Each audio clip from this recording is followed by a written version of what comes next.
David Cohn and the New York Mets hosting the Philadelphia Phillies Wednesday afternoon from Shea Stadium. Here in the top of the first inning, David Cohn not happy with umpire Fred Brocklander. A little controversy over some balls and strikes. But Bud Harrelson would see his starting pitcher get his act together. Here in the top of the second inning, David Cohn will strike out Charlie Hayes, looking to end the top of the second inning. Cohn would win this game and improve his record to 8-5. Moving now to the bottom of the second inning with the Mets leading 1-0. Greg Jeffries lines a double to left center field, scoring David Cohn from third. Lenny Dykstra trips in left center field on the wet turf. This allows Keith Miller to score all the way from first base, giving the Mets a 3-0 lead. Jeffries had 3 RBIs in the game. Then in the top of the fourth inning, this kind of sums it up for the Phillies. Here, Von Hayes tries to score on Tommy Herr's single. Hayes trips and is a dead duck at home. Moving now to the bottom of the fourth inning, the Mets score 3 more times. After a Greg Jeffries RBI single, Kevin McReynolds with this bunt single. Charlie Hayes also gets an error on the play. The ball goes wild past first base, scoring Dave Magadan all the way from second base, giving the Mets a 5-0 lead. The Mets led 6-0 after 4 innings. Then in the fifth inning, this is Darryl Strawberry with a 2-run single to center field, scoring Dave Magadan and Kevin McReynolds. Strawberry had 3 RBIs in the game. The Mets led 8-0 after 5 innings. Then in the top of the sixth inning, Darren Daulton would end the shutout for David Cohn. This is a home run to right field, his 8th of the year. This solo shot made the score 8-1, New York after 6 innings.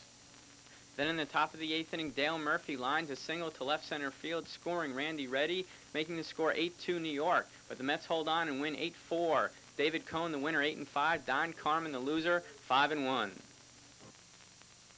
Major League Baseball newsmaker for Wednesday, August 8th. The Montreal Expos traded pitcher Zane Smith to the Pittsburgh Pirates for reliever Scott Ruskin, minor league shortstop Willie Green, and minor league outfielder Mosey Alou. The deal was made after Montreal posted a 6-2 victory over the Pirates tonight. Both players had made appearances in last night's game, in which Pittsburgh went on to win 4-3 in 12 innings. Wednesday afternoon in Chicago, some Cub fans from Missouri were on hand as the Cubs are hosting the St. Louis Cardinals. In the bottom of the first inning, Jose De Leon gets out of a jam as he strikes out Andre Dawson on 3 pitches. There were 2 men on and 1 out at the time, and De Leon got out of the jam successfully. In the top of the third inning, Luis Salazar made a nice play on the ground ball hit by Pedro Guerrero. He makes a long throw to throw him out. There was no score in the game after 3 innings of play. Both pitchers were pitching very well early on. Mike Harkey was the starter for the Cubs, and here in the top of the 5th inning, we'll see him striking out Willie McGee. There was still no score after 5. St. Louis Cardinals are at Chicago to take on the Cubs, and a scoreless tie in the bottom of the 7th inning. Dave Clark, the batter, against Jose De Leon. He sends this one out into left field. Rex Hudler makes the catch and then runs right into the ivy. Obviously didn't know how close he was there. This game would remain scoreless until the top of the 10th inning. Terry Pendleton with the single into center field with 1 out. That scores Pedro Guerrero, RBI number 55 for Pendleton. And it was 1-0 St. Louis as Pendleton moved over to second base as Mark Grace cut off the relay throw and dropped it. Still with 2 outs in the top of the 10th inning, Rex Hudler, the batter, against Paul Ossenmacher. He'll lift this double over Luis Salazar's head in left field. That'll score Pendleton from second base, RBI number 10 for Hudler. And it was 2-0 St. Louis, so it looked like they were on their way to victory. But in the bottom of the 10th inning, the Cubs score a pair of runs. With 2 on and 1 out, Joe Girardi with the bouncer. Lee Smith tags him out, but Gary Varsho scores on the play. RBI number 34 Girardi, and it was 2-1. So with 2 outs and Dwight Smith, the pinch hitter, he hits at Terry Pendleton. This should be the last out of the game, but he drops the ball. So Dwight Smith is safe, and scoring on the error by Pendleton is Luis Salazar, and it's tied at 2 apiece. And this game would go deep into the afternoon as Joe Torre looked on. The fans got a little bored as this one went 15 innings. This guy who was playing the guitar earlier in the game decides to sit out the rest of the day. Bottom of the 12th inning, Sean Dunston, the batter, against Frank DiPino. He lifts this one out into left field. Vince Coleman with the nice diving catch, and that ended the inning. Top of the 13th, Hosea Kendo will foul out to Mark Grace. Todd Zeal not paying attention, though, doesn't tag up and go, so he has to go back to second. But he would later score on a Craig Wilson single to make it 3-2. The Cubs tied it in the bottom of the 13th when Jerome Walton hit into a double play that scored Joe Girardi. So in the bottom of the 15th, 2 outs, bases loaded. Andre Dawson, the batter against Scott Terry, and he gets the game-winning hit with the RBI single into left field as Joe Girardi scores.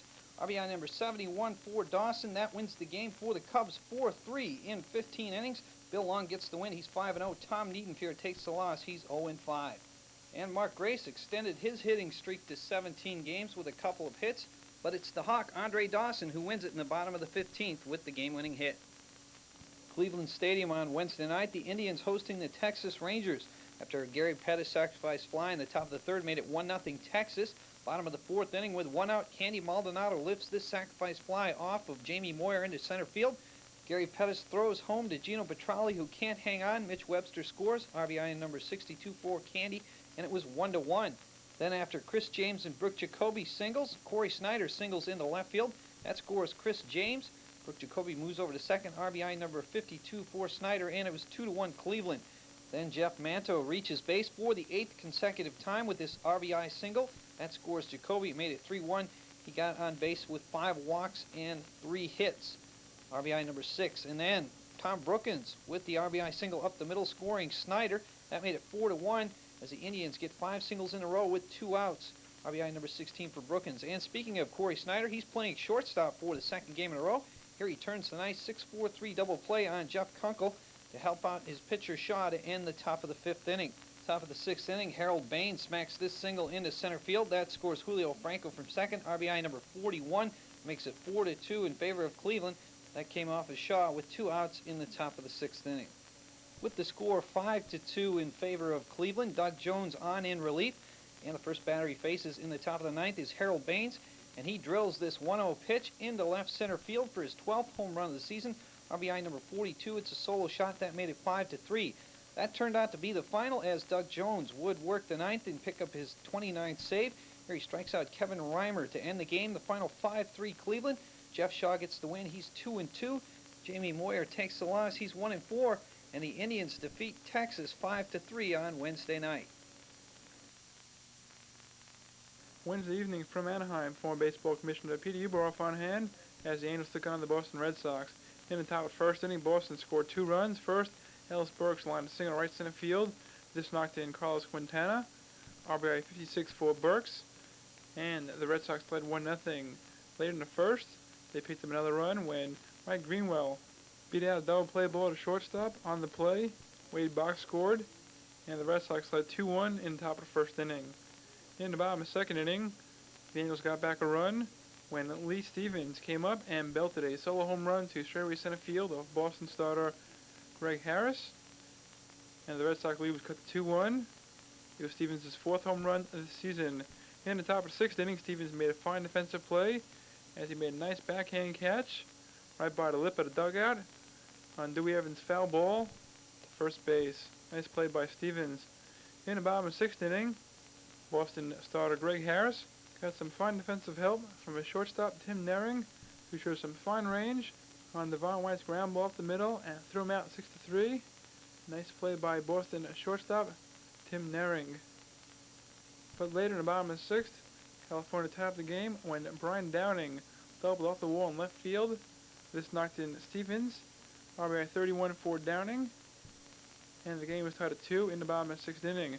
Could have been more for Boston in 6, but another nice play by Nehring saved the run. He made a nice off-balance throw at the hole in shortstop on Dickie Schofield's ground ball to short, and he got the 6-4 put out to end the inning. In the top of the 7th inning, a bad defensive play by California right fielder Dave Winfield allowed 4 runs to score for Boston as he nonchalantly then dropped Carlos Quintana's fly ball to right field. Who else scored but Tim Nehring, and the Red Sox led 3-2 in the top of the 7th inning.